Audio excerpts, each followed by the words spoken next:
आप देख रहे हैं पहाड़ टीवी और मैं हूं आपके साथ स्मिता पटवाल। चलिए रुक करेंगे उत्तराखंड की तमाम बड़ी खबरों का, लेकिन उससे पहले एक नजर आज की हेडलाइंस पर। मुख्यमंत्री पुष्कर सिंह धामी ने चैत्र नवरात्रि की नवमी के पावन अवसर पर मुख्यमंत्री आवास में विधि विधान से किया कन्या पूजन। विकासखंड मुंसियारी के मतकोट गोरीपास सड़क पर छीजा के समीप चट्टान दरकने से आवाजाही हुई बाधित। 3 घंटे की कड़ी मशक्कत के बाद सड़क खोलकर आवाजाही सुचारू रूप से हुई चालू।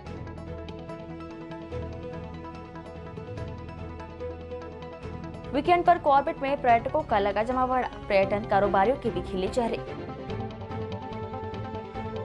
उत्तरकाशी डीएम ने पैदल चलकर लिया दयारा बुग्याल के ट्रैकिंग रूटों का जायजा। मार्गों पर साफ सफाई और मार्गों के विभिन्न स्थानों पर विश्राम स्थलों की बेहतरी को लेकर वन महकमे के अधिकारियों को दिए दिशा निर्देश। एक्शन मोड में नजर आई मसूरी पुलिस, सड़क किनारे हो रहे अतिक्रमण को हटाया। मुख्यमंत्री पुष्कर सिंह धामी ने रविवार को चैत्र नवरात्रि की नवमी के पावन अवसर पर मुख्यमंत्री आवास में विधि विधान से कन्या पूजन किया। इस अवसर पर मुख्यमंत्री ने विश्व के कल्याण और शांति के लिए सर्वे भवन्तु सुखिना की भावना से 9 दुर्गा की प्रतीक 9 कन्याओं को पूजन कराया। मुख्यमंत्री ने आदि शक्ति भगवती के उपासना पर्व नवरात्रि की भी प्रदेशवासियों को शुभकामनाएं दी हैं।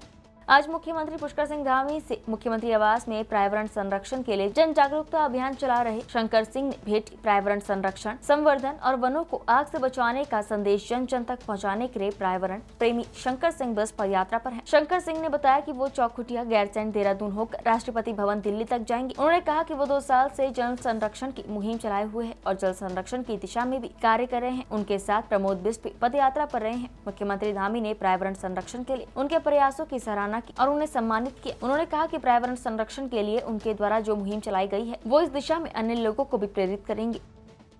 प्रदेश के कैबिनेट परिवहन समाज कल्याण मंत्री चंदन राम दास का कैबिनेट मंत्री बनने के बाद पहली बार सोमेश्वर विधानसभा पहुंचने पर भाजपा कार्यकर्ताओं ने सोमेश्वर मुख्य चौराहे में फूलमाला पहनाकर उनका जोरदार स्वागत किया। कैबिनेट मंत्री चंदन राम दास ने भाजपा कार्यकर्ताओं के साथ बैठक की। बैठक में कई विकास कार्य के बारे में चर्चा की गई। उन्होंने कहा कि भाजपा के कार्यकर्ताओं की मेहनत से आज देश और प्रदेश में विश्व की सबसे बड़ी पार्टी की सत्ता है। कैबिनेट मंत्री चंदन राम दास ने कहा कि उत्तराखंड में डबल इंजन की सरकार अपने संकल्प पत्र में किए गए घोषणाओं को धरातल में क्रियान्वित करेगी और उस दिशा में सरकार ने अपने काम शुरू भी कर दिए हैं। वहीं भाजपा कार्यकर्ताओं ने उन्हें क्षेत्र जन समस्याओं की जानकारी के बारे में बताया। चारधाम यात्रा शुरू होने में कुछ ही दिन बचे हैं। यात्रा के सुरक्षित और सुचारू रूप से संचालन के लिए पुलिस अधीक्षक उत्तरकाशी के निर्देशन में उत्तरकाशी पुलिस सुरक्षित यात्रा की तैयारियों में लगी है। इस क्रम में बीती 9 अप्रैल को बड़कोट पुलिस द्वारा सुरक्षित और सुचारू यातायात व्यवस्था के लिए यमुनोत्री राष्ट्रीय राजमार्ग पर विभिन्न जगहों पर साइन बोर्ड लगाए गए। मसूरी में भारतीय राष्ट्रीय छात्र संगठन के सदस्यों ने मसूरी एमपीजी कॉलेज छात्र संघ अध्यक्ष प्रिंस पवार के नेतृत्व में एनएसयूआई का 52वां स्थापना दिवस धूमधाम के साथ मनाया। इस मौके पर एनएसयूआई सदस्य पिक्चर पैलेस चौक पर एकत्रित हुए। एनएसयूआई जिंदाबाद के नारे लगाए और एक दूसरे को मिठाई खिलाकर खुशी मनाई। छात्र संघ अध्यक्ष प्रिंस पवार ने कहा, एनएसयूआई छात्र संगठन हमेशा छात्र हितों को लेकर काम करता है। इस दौरान संगठन द्वारा छात्र हितों के लिए काम करने को लेकर प्रतिज्ञा ली गयी, जो की हमेशा एनएसयूआई छात्र हितों की लड़ाई में लड़ता रहा है, छात्र हितों की कार्रवाई में हर समय आगे रहा है और छात्र हितों को सर्वोपरि रखा है। हमारी जो आज ये युवा साथी जो हमारे साथ जुड़े हैं, नए जुड़े हैं, एनएसयूआई में जुड़े हैं, इन्होंने एनएसयूआई की विचारधारा का समर्थन और ठोस विचार करते हुए हमारे साथ नए आज जी जुड़े हैं, फ्रेशर हैं और हम चाहते हैं कि समस्त छात्र छात्राएं जितने भी एनएसयूआई से जुड़ना चाहता है जुड़े। एक बहुत ही अच्छा और सर्वोपरि और राष्ट्र संगठन, देश स्तर पर ये संगठन चल रहा है, जिसका आज हम इंदिरा गांधी जी ने इसका शुभारंभ किया था। इसका शुभारंभ 1971 में हुआ था। आज इसे पूरे 52 साल पूरे हो चुके हैं। इसी उपलक्ष्य में हमारे समस्त छात्र छात्राएं और जो हम नीचे कॉलेज में भी हमने प्रोग्राम किया था और अभी पिक्चर पैलेस में भी प्रोग्राम किया है, मिष्ठान बांटने का प्रोग्राम किया है। हम सभी को मिठाई खिलाकर आज अपना स्थापना दिवस मना रहे हैं। मसूरी पुलिस द्वारा मसूरी में नो पार्किंग, सड़क किनारे अवैध रूप से खड़े किए गए वाहनों और सड़क किनारे किए गए अतिक्रमण को हटाने की कार्यवाही लगातार की जा रही है, जिससे कि आगामी पर्यटन सीजन पर जाम की स्थिति उत्पन्न न हो और देश विदेश से मसूरी आने वाले पर्यटकों को जाम का झाम न झेलना पड़े, जिसको लेकर अभी से ही तैयारियां शुरू कर दी गई है। मसूरी पुलिस द्वारा सीओ मसूरी पल्लवी त्यागी के निर्देशों के बाद मसूरी कोतवाल गिरीशन शर्मा के नेतृत्व में मसूरी में नो पार्किंग जोन, सड़क किनारे खड़े वाहन और सड़क में हो रहे अतिक्रमण को हटाने की कार्यवाही की जा रही है, जिसके लिए पुलिस द्वारा मसूरी में विभिन्न जोन बनाए गए हैं, जिसमें एसआई अपने नेतृत्व में अतिक्रमण और सड़क किनारे अनाधिकृत रूप से खड़े वाहनों को हटाने का काम कर रहे हैं। ये आगामी मसूरी में आगामी सीजन के मद्देनजर हमारा एक ड्राइव चला है 5 तारीख से, जिसमें जो अवैध रूप से पार्किंग की हुई है या जहाँ सड़कों पे इंक्रोचमेंट किया गया है, उन जगहों से पुलिस जो अवैध रूप से खड़े वाहन हैं और जिन लोगों ने इंक्रोचमेंट किया है उसको हटाने की कार्रवाई कर रही है, ताकि आगामी सीजन में जब यात्री पर्यटक इधर आएँ तो उनको जाम इत्यादि की मुसीबतों से ना दो चार होना पड़े। और साथ ही स्थानीय लोगों को जिनको समस्याएं होती है, स्कूल के बच्चों को जिनको समस्याएं होती है स्कूल से आते और जाते समय, उस हिसाब से हमने लंढौर क्षेत्र में और कुर्डी क्षेत्र में आज ये कार्रवाई की है। इससे पहले 2 दिन पहले हमने लाइब्रेरी और देहरादून रोड पर कार्रवाई की थी।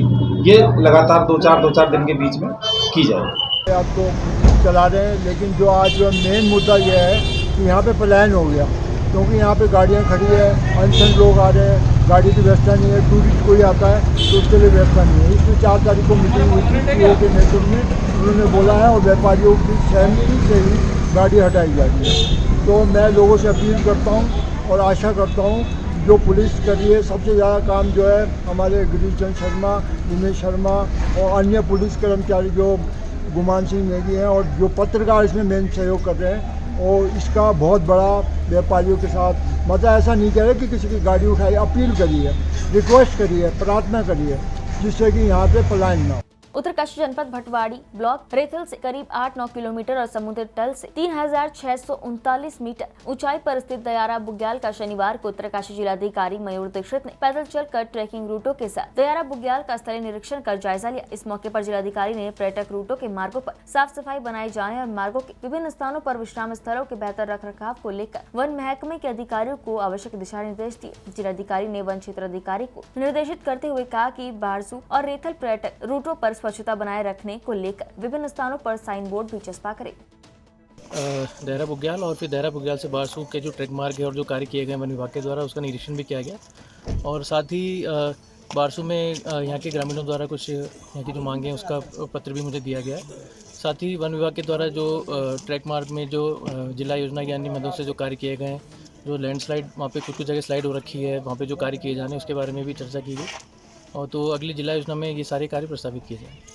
शनिवार को शिल्पकार उत्थान समिति और परिवर्तन सेवा समिति द्वारा पचपखरिया बनबसा जिला चंपावत में 7 दिवसीय डॉक्टर भीमराव अंबेडकर सांस्कृतिक महोत्सव का आयोजन किया गया। सम्राट अशोक की जयंती के उपलक्ष्य में पूर्णागिरी तहसील टनकपुर जिला चंपावत की तहसीलदार प्रियंका आर्य और उत्तराखंड सफाई कर्मचारी संघ के प्रदेश अध्यक्ष संतोष गौरव ने संविधान निर्माता डॉक्टर भीमराव अंबेडकर और बौद्ध जी के प्रतीक चिन्ह के आगे मोमबत्ती और धूप जलाकर कार्यक्रम का शुभारंभ किया। इस बीच समिति के अध्यक्ष सुंदर बहादुर ने बताया कि कार्यक्रम में सांस्कृतिक कार्यक्रमों की धूम रही और साथ ही बाबा साहेब के जीवनी पर वक्ताओं द्वारा वक्तव्य कर बाबा साहब के संघर्ष की कहानी जन जन तक पहुंचाई गई। वीकेंड पर कॉर्बेट में पर्यटकों का जमावड़ा लगा हुआ है। हालात ये है कि कॉर्बेट के आसपास के रिजॉर्ट फुल हो चुके हैं। कॉर्बेट में वन्य जीवों के दीदार के लिए इन गर्मियों में पर्यटक उमड़ने लगे हैं। यहाँ के बाघों का रोमांच पर्यटकों के सिर चढ़ा हुआ है। बाघ को अपने नेचुरल हैबिटेट में देखना किसी की भी पहली पसंद होता है। ऐसे में जब बेहतरीन फ्लोरा और फोना में बाघ और हाथी के साथ अन्य वन्य जीवों के दीदार हो रहे हो, तो ये किसी के लिए भी स्वर्गिक अनुभूति से कम नहीं है। पर्यटकों के जमावड़े को देख पर्यटन कारोबारियों के भी चेहरे खिले हुए हैं। वीकेंड पे तो सर यहाँ पे एक तरह से ये पैराडाइज है। मतलब जितना यहाँ पर आओ एडिक्शन ही है, जितना यहाँ पे एंजॉय कर सकता है इंसान आदमी कर सकता है। स्पेशली यहाँ के जितने रिजॉर्ट्स हैं वो बहुत अच्छे हैं, एम्बियंस इतना अच्छा है इस जगह का, और मोस्ट इम्पॉर्टेंटली जो यहाँ के वाइल्ड लाइफ गेट्स हैं इंक्लूडिंग डिकाला, बिजरानी, झिरना, डेला, गर्जिया, सुबह हैं। आप कोई भी, मेरी तो रिकमेंडेशन है, कोई भी अगर यहाँ पे आता है तो इन बिना सफारी किए ना जाए। और टाइगर हैबिटेट बहुत अच्छा चल रहा है, फॉरेस्ट डिपार्टमेंट सुपर्ब काम कर रहा है यहाँ पर। टाइगर्स की यहाँ पे अच्छी काउंटिंग है, इजी टाइगर साइटिंग्स हो जाती हैं। स्पेशली कुछ जोन्स का नाम लेना चाहूँगा जिसमें मैं बहुत इंटरेस्टेड। वो चाहे वीकेंड हो चाहे वीकडेज हो, हम लोग बहुत ज़्यादा प्रेफर करते हैं यहाँ पर आना, हमें बहुत पसंद है। टूरिस्ट इसलिए ज़्यादा है यहाँ पर क्योंकि दिल्ली, हरियाणा यहाँ सब क्लोज पड़ता है, तो हार्डली तुम 4-5 आवर्स में यहाँ पर पहुँच जाते हो, तो इस वजह से भी काफ़ी रश भी रहता है, सब कुछ है। और रिजॉर्ट्स वगैरह बहुत अच्छे हैं, बहुत पसंद है ये जगह। कॉर्बेट की आप मान के चलिए इतनी एडिक्शन है, उसका बिल्कुल सबूत ये कि मेरे पैर में इस टाइम फ्रैक्चर है और मैं अभी कल शाम को ही डिकाला जोन से वापस आई हूँ 3 नाइट्स के। लोग यहाँ पर एंजॉय करने आते हैं सफारी का और आनंद लेने के लिए आते हैं, जिसमें सबसे फेमस डिकाला जोन है वहाँ घूमने। इस समय गर्मी का टाइम है, हाथियों की झुंड के झुंड दिखाई दे रहे हैं। टाइगर की बहुत अच्छी साइटिंग हो रही है इस समय और टूरिज्म बहुत अच्छा है। सारे रिजॉर्ट ऑलमोस्ट पैक्ड हैं। विकासखंड मुंसियारी के मदगोट गोरीपार सड़क पर छीजा के समीप चट्टान दरकने से आवाजाही बाधित हो गई है। सुबह से ही वाहनों की लंबी कतार लगी थी। सूचना मिलते ही मौके पर पहुंची पीडब्ल्यूडी विभाग ने करीब 3 घंटे की कड़ी मशक्कत के बाद सड़क खोलकर आवाजाही सुचारू रूप से चालू करी। आपको बता दें कि विकासखंड मुंसियारी में कल देर रात को हुई भयंकर बारिश से मदगोट गोरीपार को जोड़ने वाला मुख्य मोटर मार्ग पर छीजा के समीप चट्टान दरकने से बंद हो गई, जिसमें आज सुबह ग्रामीणों द्वारा इसकी सूचना पीडब्ल्यूडी को दी गई, जिसमें सूचना मिलते ही गंगा भंडारी के नेतृत्व में मौके पर पहुंची पीडब्ल्यूडी विभाग के कर्मचारी सड़क खोलने में जुटे रहे। करीब लगभग 3 घंटे की कड़ी मशक्कत के बाद पीडब्ल्यूडी विभाग ने सड़क से मलबा हटाकर सड़क खोलकर वाहनों की आवाजाही सुचारू रूप से चालू कर दी।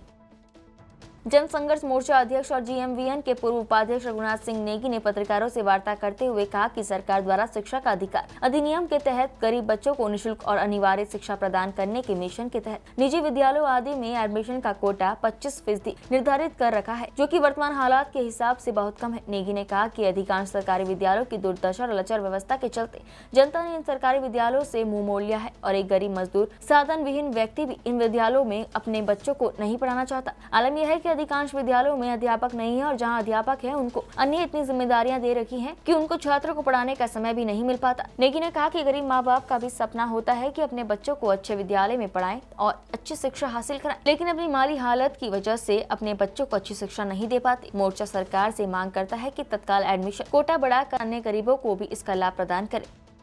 दरअसल शिक्षा का अधिकार अधिनियम आरटीई के तहत जो सरकार ने एक मानक रखा हुआ है 25% की अनिवार्य और निःशुल्क शिक्षा उन तमाम गरीबों को, वंचित क्षेत्र के लोग जो हैं उनको दी जाएगी, लेकिन ये 25% कोटा ये नाकाफी है। इसकी वजह से तमाम हमारे दूर दराज के जो बच्चे हैं, जो गरीब बच्चे हैं, उनको पूरी तरीके से एडमिशन नहीं मिल पा रहा है, जिससे उनको आज भी सरकारी विद्यालयों पे निर्भर रहना पड़ रहा है। और हमें कहते हुए बिल्कुल भी संकोच नहीं है कि जो सरकारी विद्यालय हैं प्रदेश के, उनकी हालत, उनकी जो लचर व्यवस्था है, उसमें जो पठन पाठन है इतना निम्न कोटि का, 1-2 विद्यालयों को छोड़ दो, इतना निम्न कोटि का कि आज एक गरीब व्यक्ति, एक मजदूर भी हो जाए, एक ठेली चलाने वाला, मजदूरी करने वाला, रिक्शा चलाने वाला भी हमारा जो व्यक्ति है, जो अभिभावक है, वो भी अपने बच्चों को इन विद्यालयों में नहीं पढ़ाना चाहता, क्योंकि अधिकांश विद्यालयों में टीचर्स नहीं है और जहाँ पर टीचर्स हैं उनके इतना ज़्यादा काम, अन्य तरीके से इतना ज़्यादा काम दिया हुआ है कि अध्यापक को पढ़ाने का समय ही नहीं मिल पाता।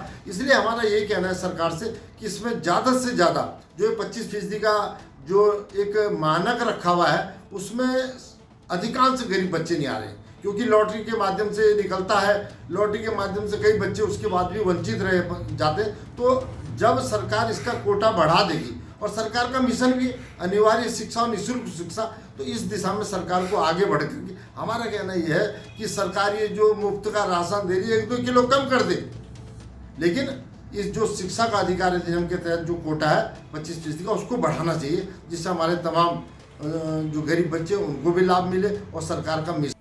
उत्तराखंड की तमाम बड़ी खबरों में फिलहाल इतना ही। बाकी खबरों के लिए देखते रहिए पहाड़ टीवी। नमस्कार।